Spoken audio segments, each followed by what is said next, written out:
एक बहुधर्म देश है, भिन्न भिन्न यहाँ भाषाएं बोली जाती हैं, बहुभाषी देश है। और वाल्मीकि जी जिन्होंने रामायण लिखी थी, तो सारे हिंदुओं को वाल्मीकि दिवस मनाना चाहिए। क्यों नहीं होता ऐसा?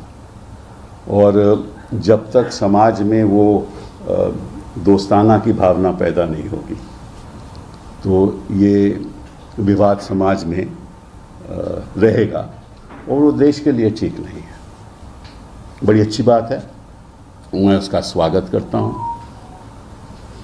और जो उन्होंने संदेश दिया है वो बिल्कुल सही संदेश दिया है।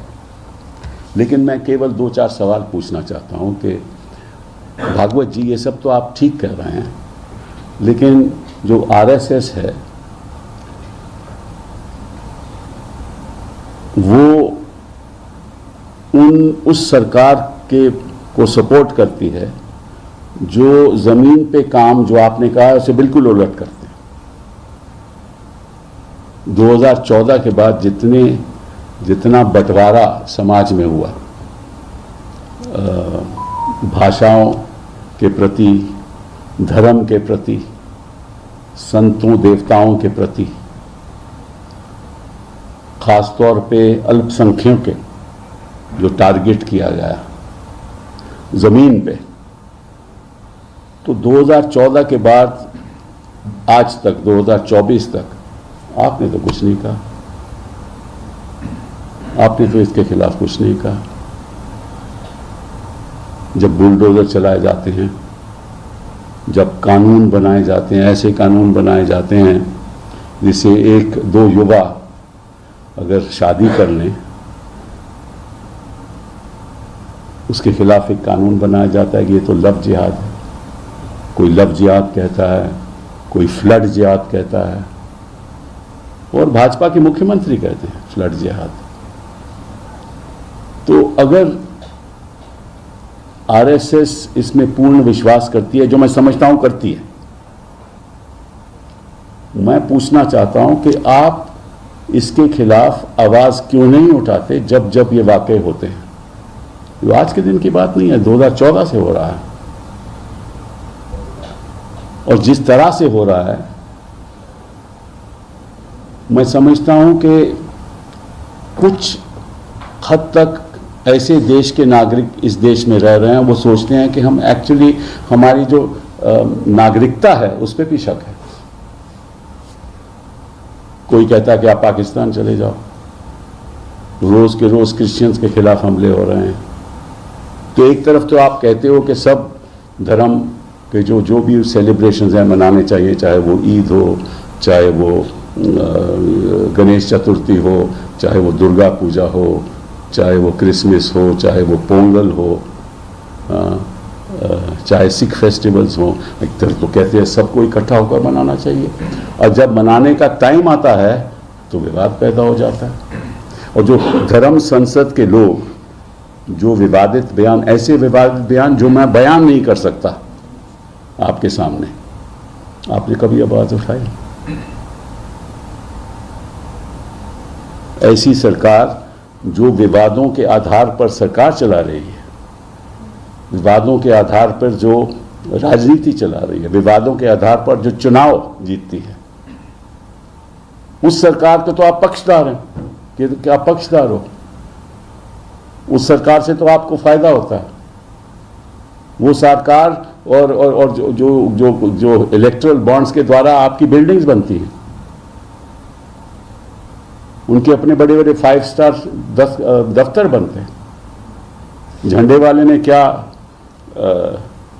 शानदार जगह बनी है, हमें उससे कोई इतराज नहीं। लेकिन एक तरफ तो आप उनके पक्ष में रहते हो, चुनाव आता है तो सभी आरएसएस काम करती है, और दूसरी तरफ आप बयान देते हो विजयदशमी के अवसर पर। तो मैं समझता हूं कि जो आपने कहा है बिल्कुल ठीक है। हर पार्टी को, हर राजनीतिक दल को इसी भावना के साथ दोस्ताना करना चाहिए, लेकिन क्या करती है? मैं किसी एक दल की बात नहीं कर रहा, मैं किसी एक दल को टारगेट भी नहीं कर रहा, लेकिन आप जानते हो, मैं जानता हूँ, यहाँ के पत्रकार जो बैठे हुए हैं वो जानते हैं, देश की जनता जानती है कि असलियत क्या है। मुझे कहने की भी जरूरत नहीं। एक आपके सामने मैं मुद्दा रखना चाहता हूँ, वो ये है कि सरकार का जो प्रथम कर्तव्य है, मैं समझता हूँ दो हैं। प्रथम, बाकी चीजें तो होती रहेंगी, एक देश की सुरक्षा और दूसरा नागरिक की सुरक्षा। जो सरकार देश की सुरक्षा नहीं कर पाती और आम नागरिक की सुरक्षा नहीं कर पाती, उसका कोई हक नहीं कि सरकार में वो रहे। बड़ी बड़ी बातें हमारे प्रधानमंत्री जी बाहर जाकर करते हैं, और जब ये सत्ता में नहीं थे, जब वे गुजरात के चीफ मिनिस्टर थे, तो लाल आंख की बात करते थे कि हम चीन को लाल आंख क्यों नहीं दिखाते। अभी तो चुप हैं, अभी तो कभी बयान ही नहीं देते, और बयान देते हैं, कहते हैं कि कोई भी जमीन हमारी चीन के हाथ में नहीं है। हालांकि इनके ही भाजपा के ही सुब्रमण्यम स्वामी क्या कहते हैं, आप भी जानते हो, मैं भी जानता हूं। तो आप अगर देश की पूर्ण तरीके से सुरक्षा नहीं कर सकते, उसको छोड़िए आप, क्योंकि देश की सुरक्षा हमारे देश की जनता करेगी, आप क्या करोगे? देश की सुरक्षा हमारे सैनिक करेंगे, आप क्या करोगे? देश की सुरक्षा हमारे बहु समाज के दोष रक्षा करेंगे, चाहे वो अल्पसंख्यक हो, चाहे वो मेजॉरिटी के हो, हम करेंगे। आप लोग तो कहते थे कि हाँ, अगर आरएसएस को ये एक मौका मिले कि वो जाके सरहद पर जाकर सुरक्षा करेंगे, वो भी तैयार है। ये भावना भी मैं पसंद करता हूं, लेकिन असलियत क्या है आप जानते हो। और दूसरी बात, जो नागरिक की सुरक्षा है, मैं समझता हूं कि इस देश के खास तौर पे अल्पसंख्यक नागरिक, खास तौर पे वाल्मीकि लोग भी, वो डर के रह रहे हैं, भय के साथ जिंदगी गुजार रहे हैं कि कल उनके यहाँ कोई आ ना जाए। इलेक्शन के वक्त, चुनाव के वक्त वोट नहीं देने देते, और शासन और प्रशासन सत्ता, जहां से जो सत्ता में बैठे हुए हैं प्रदेशों में, उसके साथ जो सत्ता में बैठा हुआ है वही काम पुलिस करती है। आप जानते हो कैसे भय फैलाया जा रहा। अभी देखो महाराष्ट्र में हत्या हुई ना आज ही, एक पूर्व मंत्री की हत्या, एनसीपी के थे वो, सिद्दीकी साहब, उसे खुलेआम हत्या हो रही है। और ऐसे ऐसे विवादित बयान आपके चीफ मिनिस्टर ऑफ असम देते हैं, मैं तो हैरान हूं कि आप लोग कुछ कहते नहीं हो, लेकिन फिर भी मैं इस भावना का स्वागत करता हूं। और अगर ये सही है, ये सोच आपकी सच में सही है, तो आपको आरएसएस को कुछ कठोर कदम उठाने चाहिए। सर, नागरिक सुरक्षा का जो आपने सवाल उठाया, क्या वो बाबा सिद्दीकी को लेकर है, चूंकि उनकी हत्या होती है? बाबा सिद्दीकी का तो एक उदाहरण है भैया। नागरिक सुरक्षा का तो महिलाओं की सुरक्षा की भी बात होती है, आम आदमी की सुरक्षा की बात होती है, मतलब कि ये जो एनकाउंटर होते हैं उनकी बात होती है, और ये जो अल्पसंख्यकों के खिलाफ जो हो रहा है उनकी बात होती है, बुलडोजर की बात होती है। जो ट्रेन में बैठा हुआ है, किसी को शक हो जाए कि गाय का मीट है, तो उसको मारा पीटा जाता है। तो ये सुरक्षा की केवल एक